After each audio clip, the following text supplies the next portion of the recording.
ছয় নম্বর প্রশ্ন, আনসারদের খতিব বলা হয় কোন সাহাবীকে? সাদ ইবনে উবায়দা, মুআজ ইবনে জাবাল, যায়েদ ইবনে সাবিত, উবাই ইবনে কাব। সঠিক উত্তর সাদ ইবনে উবায়দা। 7 নম্বর প্রশ্ন, কোন সাহাবীর মৃত্যুতে আল্লাহর আরশ কেঁপে উঠেছিল? মুআজ ইবনে জাবাল, সাদ ইবনে মুআজ, সাদ ইবনে উবায়দা, আনাস বিন মালিক রাদিয়াল্লাহু তাআলা আনহু। সঠিক উত্তর ছিল খ, সাদ ইবনে মুআজ রাদিয়াল্লাহু আনহু। তার মৃত্যুতে আল্লাহর আরশ কেঁপেছিল, তার জানাজায় 70,000 ফেরেশতা উপস্থিত হয়েছিল।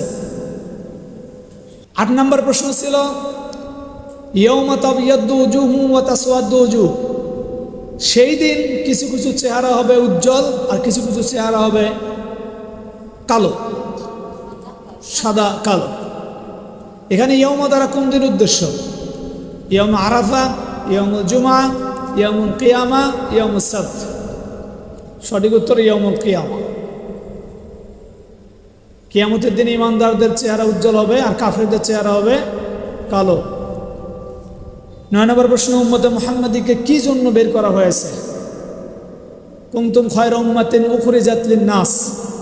উখরিজাত লিন-নাস, মানুষের জন্য বের করা হয়েছে।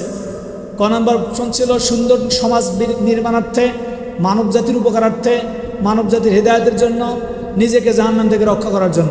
সঠিক উত্তর খ, মানব জাতির উপকারার্থে। 10 নম্বর প্রশ্ন, কুনতুম খায়রা উম্মাতিন আয়াতে শ্রেষ্ঠ জাতিকে শ্রেষ্ঠ জাতিকে যেসব দায়িত্ব দেওয়া হয়েছে নিচের কোনটি তার অন্তর্ভুক্ত নয়? শ্রেষ্ঠ জাতিকে যেসব দায়িত্ব দেওয়া হয়েছে নিচের কোনটি তার অন্তর্ভুক্ত নয়?